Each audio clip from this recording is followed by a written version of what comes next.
उसका जो आज का टॉपिक है वो रिप्रेजेंट करना है, नंबर्स को दर्शाना है। जैसे देखिएगा, आपको लाइन के ऊपर 3, 4 या 5 दर्शाना है, कोई भी इनमें से नंबर। तो आप क्या करोगे, एक्स एक्सिस लिया, यहां आपने वाई एक्सिस लिया, ठीक है। तो ये रिजल्ट लेते हो आप 1, 2, 3, 4, 5। यहां आप इस साइड जो टर्म्स लेते हो वो आपको पता है नेगेटिव टर्म होती है, क्योंकि कोऑर्डिनेट ज्योमेट्री जो चैप्टर आपने किया था, निर्देशांक ज्योमिति, 3rd चैप्टर, उसमें आपने ये सीखा था कि पॉइंट्स की लोकेशन नेगेटिव पॉजिटिव कैसे होगी। तो यहां जैसे x का मान हम 3 को ही रिप्रेजेंट कर रहे हैं, x3 को बता दिया भाई x का मान 3 है, इस पॉइंट के ऊपर आपने डायरेक्ट कर दिया। फिर 4 बताना, तो 4 यहां है, यहां 5 है। इसी तरह आप y को बताना चाहो तो x3, y का मान 3 यहां है, यहां 4 है, यहां 5, यानी लोकेट कर दिया। अब पॉइंट के अंदर जब किसी लाइन को पॉइंट के ऊपर दे रखा हो, यानी हमें पॉइंट में संख्या दे रखी है, जैसे 3.2 को ड्रा कीजिए, तो आप क्या करोगे, यहां पॉइंट 0 होता है, ये 1 होता है, ये 2, ये 3, नंबर लाइन के ऊपर ड्रा कर रहे हैं यहां पर, संख्या रेखा जिसको बोलते हैं। हाँ जी, 3 और 4 के बीच में आपने देखे हो, ये 3 ले लिया और ये 4 भाई। आपने यदि अपने जो ग्राफ पेपर है उसके ऊपर देखे हो तो ऐसे 1, 2, 3, 4, 5, 6, 7, 8, 9 और 10 जो है लास्ट पार्ट 10 का, वो हो जाता है 4 खुद, ऐसे ड्रा करते हैं। उसमें जब 1, 2 यानी एक पॉइंट जो है वो दर्शाता है 3.1 को, अगला जो स्टेप है वो 3.2 को दर्शाता है, यानी ये पॉइंट जो है वो क्या दर्शाएगा, 3.2। क्लियर है। अब इससे ज्यादा पॉइंट के बाद ज्यादा अक्षर दे रखे हो जैसे हमें दे दिया 3.25 दे दिया, ठीक है भाई। तो आप क्या करोगे, ध्यान से देखिए, मैंने आपको बताया कि ये जो पॉइंट है इस साइड, ये पॉइंट 3.2 है, और इस साइड जो पॉइंट है ये बड़ा, ये पॉइंट है 3.3। अब 3.2 और 3.3 के बीच में ये पॉइंट होगा, ये पहले आपको पता होना चाहिए। इसको आप ड्रा भी कर सकते हो लाइन के ऊपर, नंबर लाइन पे। कैसे, देखो, ये जो पहला पॉइंट होगा वो होगा 3.21, दूसरा जो पॉइंट होगा वो होगा 3.22, तीसरा पॉइंट होगा 3.23, चौथा पॉइंट होगा 3.24, पांचवा पॉइंट होगा 3.25। जो मिड का है उसको आप थोड़ा ऐसे डायरेक्ट कर सकते हो, ये बीच का है दोनों के। फिर अगला जो पॉइंट होगा वो होगा 3.26, अगला होगा 3.27, उससे अगला होगा 3.28, और उससे अगला होगा 3.29, और उससे अगला 3.3 खुद होगा। यानी 10 पॉइंट्स जो गैप है, 1, 2, 3, 4, 5, 6, 7, 8, 9, 10, टोटल जो 10 पॉइंट्स होते हैं वो आपके यहां नंबरिंग में लाई करते हैं। बीच में इसको छोड़ दें तो 9 पॉइंट लाई कर दे, ठीक है। तो इस बीच के गैप को जो मैंने समझाया आपको कि यहां 3.25 तो ये आ गया, देखो, ये यहां डायरेक्ट कर सकते हो आप। नंबर लाइन पे ऐसे दर्शाया जाता है कोई नंबर, या लोकेशन ऑफ जो पॉइंट्स है ऑन नंबर लाइन, वो ये है। इससे भी आगे पॉइंट होता तो एक लाइन और आगे जाते आप।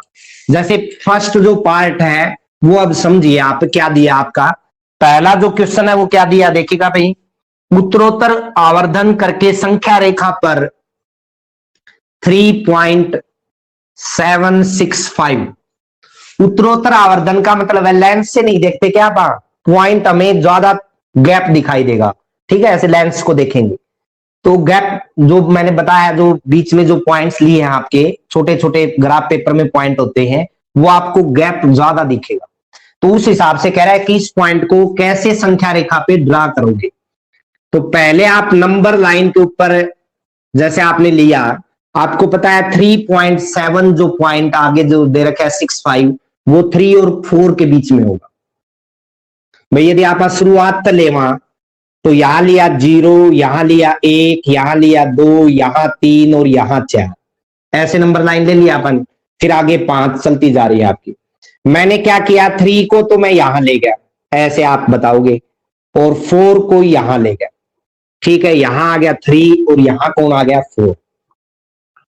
तो अब आपका जो पहला पॉइंट होगा वो किसको लोकेट करेगा, 3.1 को, फिर अगला पॉइंट 3.2 को, फिर अगला 3.3 को, फिर अगला 3.4 को, फिर अगला 3.5 को, अगला 3.6 को, अगला 3.7 को, उससे अगला 3.8, 3.9 और जो लास्ट पार्ट आ गया वो क्या आ गया आपका 4। ऐसे ही होगा। फिर आपको लेना है 3.76 है। अब 3.76 एक तो आप ले लीजिए यहां से 3.7 को, ये आ गया भाई, और एक आप उठाइए यहां से 3.8 को, ले लिया भाई आपने, दोनों को ऐसे मिलाओगे आप। अब इनके बीच के जो नंबर है वो कैसे ड्रा होंगे, देखिए पहला नंबर होगा 3.71, फिर अगला होगा 3.72, अगला होगा 3.73, उससे अगला होगा 3.74, उससे अगला होगा 3.75, उससे अगला 3.76, उससे अगला 3.77, उससे अगला 3.78 और उससे अगला 3.79। और ये आप थोड़ा चाहे तो यहां पे ले सकते हो ताकि आपका पॉइंट सही लोकेट हो जाए। ये आ गया 3.8। एक पॉइंट और बढ़ाओगे तो आगे आ जाएगा ना, पीछे तो जीरो रह जाएगी। पॉइंट के बाद यदि जीरो आ रखी है अपनी तो आपको पता है इसको हम 3.8 ही लिखेंगे, क्योंकि इसके बाई में हम 100 लाएंगे तो जीरो से जीरो कट गया, इसको हम लिख सकते हैं 3.8, इसलिए ये 3.8 है। अब देखिएगा हमें चाहिए 3.765, 765 यानी इससे तो अगला और इससे पिछला, तो ये पॉइंट यहां उठा लीजिए और ये वहां ले जाइए। 3. ये आया आपका 76 और ये आ गया 3.77। इसके जो बीच के पॉइंट होंगे वो क्या होंगे देखिएगा, 3.761, फिर अगला पॉइंट 3.762 ऐसे लिख सकते हो आप, फिर अगला 3.763, फिर अगला 3.764, फिर अगला 3.765, फिर अगला 3.766, 3.767, 3.768, 3.769 और अगला जो पॉइंट होगा 3.770, 3.770। इसका मतलब है 3770 बाई में 1000 या 1000, जीरो से जीरो कटेगा तो ये आपका यही आएगा। यानी आप थोड़ा इधर लिख सकते हो ताकि गैप जो है वो मेंटेन रहे आपका। ये आ गया 3.77। अब हमें जो नंबर लोकेट करना था यानी ज्ञात करना था, ड्रा करना था नंबर लाइन पे, वो आपका 3.765 और वो आपको दिखाई दे रहा है, देखो ये यहां डार्क कर दीजिए। ऐसे आपको लाइन यानी संख्या रेखा के ऊपर जो पॉइंट के अंदर नंबर दिए हों उनको ड्रा करना है। ठीक है, गैप मेंटेनिंग में लोगे, ठीक है बेटा, या आप ग्राफ पेपर पे दर्शाना चाहो तो वहां आपको इजीली ड्रा हो जाएगा, लेकिन वो थोड़ा संयम से करना पड़ेगा। गैप कैसे लोगे वो आपको समझना पड़ेगा, या फिर कॉपी के ऊपर कर सकते हो, लाइनें जो आपकी वो अच्छी तरह रिप्रेजेंटेशन हो। ठीक है, जो लाइन ले रखी है आप। अगला जो केस है यानी अगला जो पार्ट दिया है वो बार के रूप में है, और बार का मतलब है उसी चीज को बार बार रिपीट करना। तो आप कुछ पॉइंट तक ले सकते हो, 4.26 बार दे रखा है तो हम क्या करेंगे 4.2626 यहीं तक ड्रा करेंगे।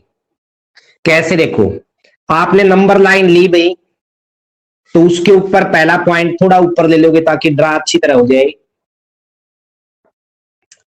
हाँ जी, पहला पॉइंट यहाँ 0 होता है, यहाँ 1, यहाँ 2, यहाँ 3, यहाँ 4 और यहाँ 5 आगे चलता जाएगा। इस साइड भी नो एंड पॉइंट है, उस साइड भी कोई एंड नहीं है यानी अंत नहीं है। तो आप क्या करना चाहते हो, 4.2 को ड्रा करना चाहते हो। आगे जो भी टर्म है आपको पता है, एक तो नंबर हमें क्या लेना पड़ेगा 4 और एक क्या लेना पड़ेगा 5, दोनों बीच में भी ले सकते हो आप बिल्कुल। ये 4 ले लिया और ये क्या ले लिया 5। ऐसे आप लाइन को ड्रा कर दोगे, इसके बीच के 1 2 3 यानी ये 4.1 4.2 4.3 4.4 4.5 4.6 4.7 4.8 4.9। अगला 5 होगा ही, ऐसे ड्रा कर दिया आपने। उसके बाद में हमें लेना 4.26 अब देखो वो आपका इसके बीच में पड़ेगा, एक तो ये नंबर हो गया और एक ये नंबर हो गया, तो दोनों के बीच के आपने ऐसे पॉइंट मिला दिए भाई। पहला पॉइंट यहाँ पे 4.2 है और इधर 4.3 है, तो पहला जो पॉइंट आएगा वो क्या आएगा 4.21, अगला जो पॉइंट आएगा 4.22, अगला आएगा 4.23, उससे अगला 4.24, उससे अगला आएगा बेटा 4.25, उससे अगला 4.26, फिर अगला 4.27, 4.28 और 4.29। क्लियर है? अब हमें चाहिए 4.26 और फिर उसके बाद 2 पॉइंट चाहिए। 2 पॉइंट कैसे आए, एक तो ये पॉइंट उठाइए यहां से आप और एक ये उठाइए भाई, ये तो पॉइंट उठाया जो आपने वो था 4.26 और यहां उठाया 4.27, दोनों को आपने ऐसे मिला दिया। अब देखिएगा पहला जो पॉइंट होगा यहां पे, पहला पॉइंट लोगे वो क्या आएगा 4.261, फिर अगला 4.262, फिर अगला 4.263, 4.264, 4.265, 4.266, 4.267 और फिर अगला 4.268, 4.269 और अगला ये होगा 4.27। हाँ जी, उसके बाद आपको आगे की टर्म लेनी है जैसा समझाया है भाई। अब अगला पॉइंट 4.262 तक आ लिया आप, ठीक है, उससे आगे 6 सही है तो इस नंबर को इस साइड ले लो और उसको उस साइड ले लो। क्लियर है? आगे इस तरह आप कहीं तक बढ़ा सकते हो। पहला नंबर यहां आएगा, आपको पता है 4.2621 आएगा, फिर अगला क्या आएगा 4.2622, फिर अगला 4.2623, फिर अगला 4.2624, फिर अगला 4.2625, फिर अगला 4.2626 और ये जो पॉइंट है यहां ड्रा हो गया। अगले आप नंबर लिख दो। तो इस तरह से आप ये नंबर जो है वो लोकेट कर सकते हो जो आपको बताया गया है। ठीक है, नंबर लाइन के ऊपर आपने ड्रा करने इजिली, कोई विदाउट फेयर यानी विदाउट फियर, मतलब कोई भय नहीं होना चाहिए, आराम से ड्रा करोगे तो ये ड्रा हो जाएंगे। पॉइंट मैंने समझा दिए बीच में कैसे ले सकते हो, जैसे 4 और 5 के ले रहे हैं ना उसी तरह अगले हैं, बस पॉइंट का ध्यान रखना आपको। तो उसके बाद अगली जो एक्सरसाइज है कि यहाँ पे भाई वास्तविक संख्या जो आपने ली है उनके ऊपर संक्रियाएं यानी एप्लीकेशंस, भाई उनको कैसे हम यूज करेंगे वो आप देखिएगा। कि जैसे हमें अंडरूट ए अंडरूट बी दे रखा है, दो टर्म अंडरूट में है, दोनों की मल्टीप्लीकेशन करनी है, तो इसका जो रिजल्ट आएगा वो अंडरूट ए बी आएगा। समझिए इस बात को कि भाई अंडरूट का मतलब है ए की घात 1/2 और गुणा में बी की घात भी कितनी है बेटा 1/2। अब दोनों की घात यदि एक जैसी है तो आधार जो है ना, आधार बेस इसको बोलते हैं, उसकी गुणा हो जाएगी। ए बी पूरे की घात 1/2 और 1/2 घात का मतलब या पावर का मतलब होता है अंडरूट, ये लिख दिया अपन। अब इस बात को दूसरे वे में समझिए, यदि अंडरूट ए बाई में अंडरूट बी है, डिवाइड में आ गया तो इस ए बाई बी पूरे का अंडरूट लिख सकते हैं। कैसे? देखो भाई, यदि आप यहां से देखें बेटा, अंडरूट ए का मतलब है ए की पावर 1/2 और बी की पावर 1/2, दोनों की घात एक जैसी है। यदि इन दोनों को इकट्ठा करें ए बी पूरे की घात कितनी होगी 1/2 और 1/2 घात का मतलब क्या होता है अंडरूट ही होता है। ये आपने करना है, हो जाएगा। उसके बाद देखिएगा आगे क्या है।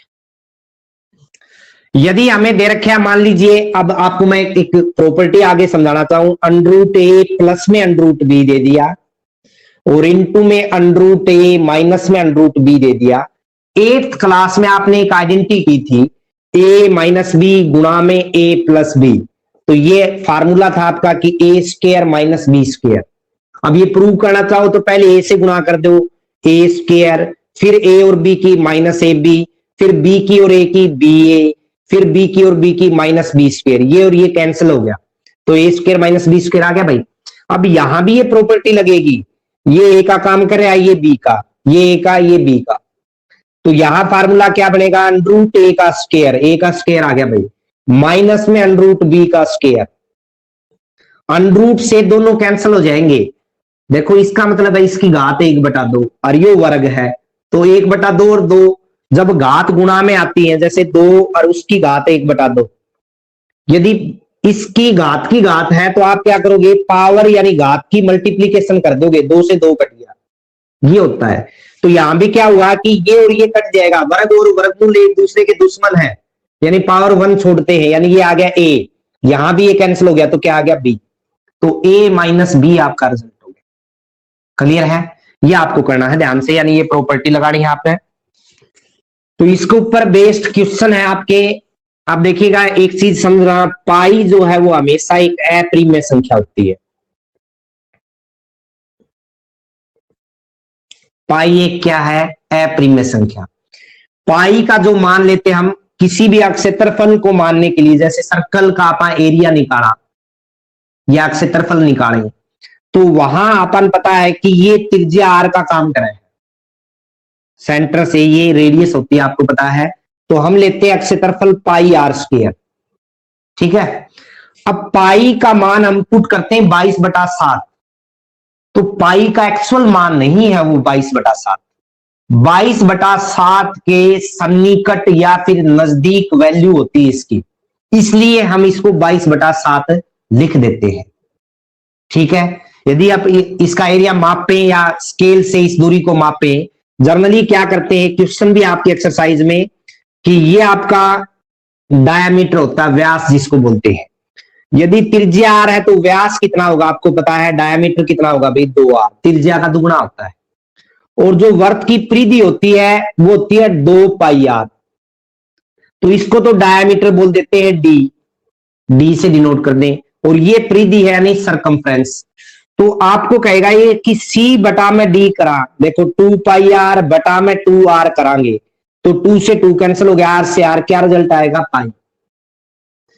तो जब आप यहां c/d लिख रहे हैं तो आप कह रहे हो कि ये प्रिम्य संख्या के रूप में, p/q के रूप में, लेकिन आप उस डेफिनेशन को इसके साथ शामिल नहीं करोगे, क्योंकि पाई का मान, एक्चुअल मान जो है 3.14, उसके बाद डॉट डॉट चलता जाता है, 3.14 उसके बाद चलता जाता है, कोई एंड पॉइंट नहीं होता। दैट्स वाई आप इसमें इरेशनल नंबर मानते हैं, अप्रिमेय संख्या। तो इस पॉइंट को आप उससे डिफाइन नहीं करोगे जो आपकी डेफिनेशन है रैशनल नंबर की या प्रीमिय संख्या की। यदि आप स्केल से और उससे ये दूरी मापें, आपस में सरकमफ्रेंस और डायमीटर मापें, तो ये पॉइंट जो आप 22/7 ले रहे हैं ना, उसके सन्निकट या आसपास मान आएगा, ठीक है। तो इस वजह से आप ये ध्यान करोगे कि इस पॉइंट और इस पॉइंट में अंतर विरोध नहीं होना चाहिए। ये आपका वो क्वेश्चन भी हो गया जो एक्सरसाइज का है कि भाई ये जो मान है वो p/q के रूप में है। पाई एक हमेशा अप्रिमेय संख्या रहेगी, ठीक है। यदि आपको अकेला 22/7 दे दिया जाए कि ये प्रीमिय संख्या नहीं, तो आप कह सकते हो ये प्रीमिय संख्या है क्योंकि ये p/q के रूप में है, लेकिन पाई के इक्वल दे दिया तो आप कहोगे यह एक अप्रीमिय संख्या है। तो आपके जो एक्सरसाइज है, अगली एक्सरसाइज, उसके 1 या 2 क्वेश्चन देखते हैं। पहले क्या दे रखा है भाई, देखिएगा 1.5 एक्सरसाइज, उसमें दे रखा है कि प्रीमिय और अप्रीमिय संख्या बतानी है पहले क्वेश्चन में। तो देखिएगा यदि एक संख्या प्रीमिय है, यहां मैं आपको समझाना चाहूं, और एक संख्या अप्रीमिय है, 2 संख्या लेके चल रहे आप, यदि इनका एडिशन करांगे आप, तो दोनों का रिजल्ट जो आएगा वो अप्रीमिय संख्या आएगा। एक प्रीमिय संख्या को जोड़ें और एक अप्रीमिय को जोड़ें तो जो रिजल्ट है वो अप्रीमिय आएगा। यदि एक अप्रीमिय और एक प्रीमिय संख्या को आपस में घटाएंगे तो भी रिजल्ट आपका अप्रीमिय संख्या आएगा। यदि एक प्रीमिय और एक अप्रीमिय संख्या, जैसे 2 वर्गमूल 3 है, दोनों की गुणा करें तो भी जो रिजल्ट है वो क्या आएगा, अप्रिमेय संख्या आएगा। एक प्रीमेय और एक अप्रीमेय संख्या को भाग दे दे, जैसे 1 बटा में वर्गमूल 2 है, एक तो प्रीमेय संख्या बोल उसका वर्गमूल 2 अप्रीमेय है, तो ये जो मान होगा वो भी क्या होगा, अप्रीमेय संख्या होगा। ये 4 पॉइंट आपने अच्छे से समझने हैं। अब जो पहला क्वेश्चन है वो देखिएगा क्या दिया है, 2 माइनस में √5 है। अकेले 2 की बात करें तो ये प्रीमेय संख्या है, लेकिन अकेले √5 की बात करें वर्गमूल 5 की तो अप्रीमेय संख्या है। मैंने बता दिया एक प्रीमेय और एक अप्रीमेय संख्या ना आपस में घटावांगे तो रिजल्ट क्या बताया था भाई, अप्रीमेय संख्या। तो ये कौन सी संख्या होगी बेटा, अप्रीमेय संख्या होगी। हम जानते हैं कि यदि एक प्रीमेय संख्या और एक अप्रीमेय संख्या को घटाया जाएगा तो परिणाम अप्रीमेय संख्या आएगा।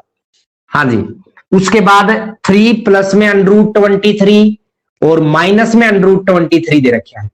अब आप कहोगे ये प्रीमेय है, ये प्रीमेय नहीं है, ये पूरी ये अप्रीमेय है और यह भी अप्रीमेय है, तो अप्रीमेय में से अप्रीमेय घटा रहे हैं। अब कहीं वो मेथड आप यहां पे जोड़ दो, ये प्लस का है ये माइनस का आ गया बेटा, दोनों एक जैसे कैंसिल हो गए, कितना आ गया 3। अब 3 को हम 3/1 लिख सकते हैं, और ये कौन सी फॉर्म है, p/q की फॉर्म, जो एक प्रीमेय संख्या होगी। तो ये प्रीमेय संख्या होगी आपकी। तीसरा जो पार्ट दिया है 2√7 और बाई में 7√7।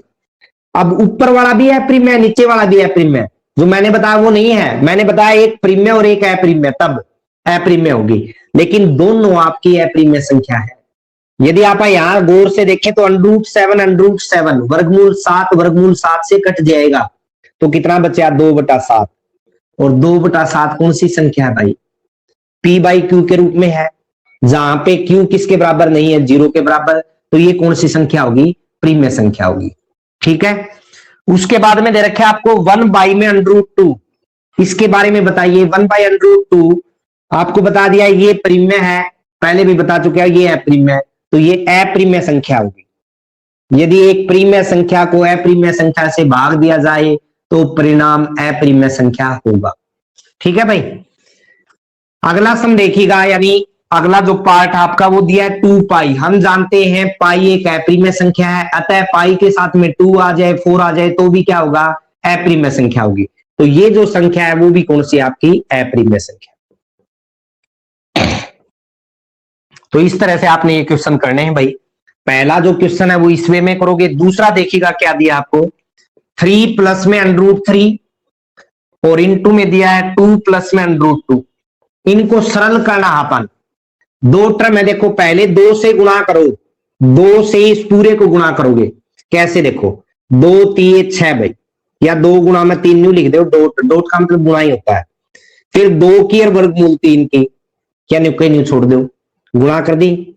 फिर अगली देखो वर्गमूल 2 से दोनों की करो, वर्गमूल 2 से 3 की करेंगे तो 3 गुणा में वर्गमूल 2 आ गया। फिर वर्गमूल 3 की और वर्गमूल 2 की। मैंने आपको समझाई थी एक प्रॉपर्टी कि √a √b है, तो उसको √ab यानी वर्गमूल ab लिखस्कान है, तो यहां वो कहानी बन रही है। ये 2 3 6 हो गया भाई, यो 2 वर्गमूल 3 अलग आ गया, यो 3 वर्गमूल 2 आ गया, और इन दोनों को आप के कर अंदर गुणा कर 3 दूनी 6, या रीजन दे दोगे आप साइड में रीजन दे दोगे, √a इंटू में √b हो तो क्या आ जाएगा, √ab। ठीक है, तो ये आंसर हो गया भाई अपना। ये अब जुड़ेंगे नहीं, वर्गमूल 3 अलग है बेटा, वर्गमूल 2 अलग है, ये अलग ही छोड़ना पड़ेगा आपको। तो अगला सम देखिएगा क्या दिया, दूसरा पार्ट है, हमें दिया है 3 प्लस में √3 और एक दिया है 3 माइनस में √3। एक प्रॉपर्टी बताई थी आपको, a प्लस बी इंटू में a माइनस बी जो है वो किसकी इक्वल होती है, a² माइनस में b² के। फार्मूला किया था नहीं आइडेंटिटी आपने, तो साइड में रीजन दे दोगे आप इसका। अब यहां a का काम कौन कर रहा है बेटा, 3 कर रहा है, तो 3 का क्या आ गया स्क्वायर, यानी 3 कर रहा है। b का काम कौन कर रहा है, वर्गमूल 3 कर रहा है, ध्यान से देखना भाई, और इसका आ गया वर्ग। वर्गमूल और वर्ग एक दूसरे के एंटी है, यानी कट जाएंगे, तो 3 का स्क्वायर कितना आ गया 9, और यहां कितना बच गया 3, 9 में से 3 जाएगा 6, आपका आंसर आ जाएगा। अगला जो पार्ट दिया है वो देखिएगा क्या दिया है।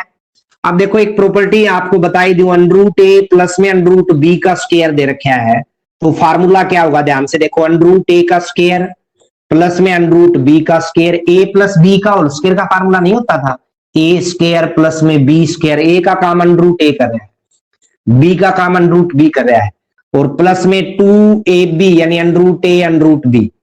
तो ये तो आपस में कट ही गया, ये आ गया, ये भी कट गया, क्या आ गया, b। और इसको आप देखो तो आपको ये प्रॉपर्टी बताई थी, यदि दोनों टर्म वर्गमूल में है तो वर्गमूल ए बी आ जाएगा। क्लियर है? तो यहां से कैसे करोगे देखिएगा भाई, इस पार्ट में हमें दिया है वर्गमूल 5 प्लस में √2, वर्गमूल में दे रखे दोनों, और उसका स्क्वायर, ए का स्क्वायर, फार्मूला पता है आप, a प्लस बी के होल स्क्वायर का फार्मूला बताओगे, a स्क्वायर प्लस में b स्क्वायर प्लस में 2ab। बस a की जगह वर्गमूल 5 रखना है और b की जगह वर्गमूल 2। b का मान धर दिया भाई वर्गमूल 2 का स्क्वायर, और 2ab, a का मान वर्गमूल 5 है और b का कितना है, वर्गमूल 2। ये आपस में कैंसिल हो गया, 5 आ गया, ये आपस में कैंसिल हो गया, 2 आ गया। और यहां देखें वर्गमूल वर्गमूल की गुणा मैंने आपको बताई थी बेटा, वर्गमूल a गुणा में वर्गमूल b है तो वर्गमूल ab होगी, तो ये दोनों की गुणा कितनी होगी, वर्गमूल 10। 5 और 2 7, जमा में कितना आ गया बेटा, 2 वर्गमूल 10। ये आपका उत्तर हो गया, ये आंसर हो गया भाई आपका। अगला जो पार्ट दिया है वो देखिएगा क्या दिया है, वर्गमूल 5 माइनस में वर्गमूल 2, और एक दे दिया वर्गमूल 5 जमा में वर्गमूल 2। अब ये जो आइडेंटिटी बन गई आपकी, यानी आपने फार्मूला दिया था पीछे भी ध्यान हो, a माइनस बी गुणा में a प्लस बी वाली, क्या बन गया भाई, a square minus b square. अब a का काम वर्गमूल 5 कर रहा है और b का वर्गमूल 2 कर रहा है, तो फार्मूला लगाइए, a का स्क्वायर यानी वर्गमूल 5 का स्क्वायर, माइनस में b का स्क्वायर यानी वर्गमूल 2 का स्क्वायर। ये आपस में वर्गमूल का मतलब 1/2 घात है, ये और ये कट गई, यार या कट गई, 2 से 1/2 कटेगी, तो यहां बचा 5 में से 2 जाएगा, कितना आ जाएगा, 3, यानी 3 आपका आंसर आ जाएगा। तो पहले 2 क्वेश्चन भी आप आराम से करोगे, सारी जो प्रॉपर्टी बताई है, जो रीजंस आपको समझाए हैं वो अच्छे से समझोगे बेटा। उम्मीद है आपको अच्छे से समझ में आया होगा।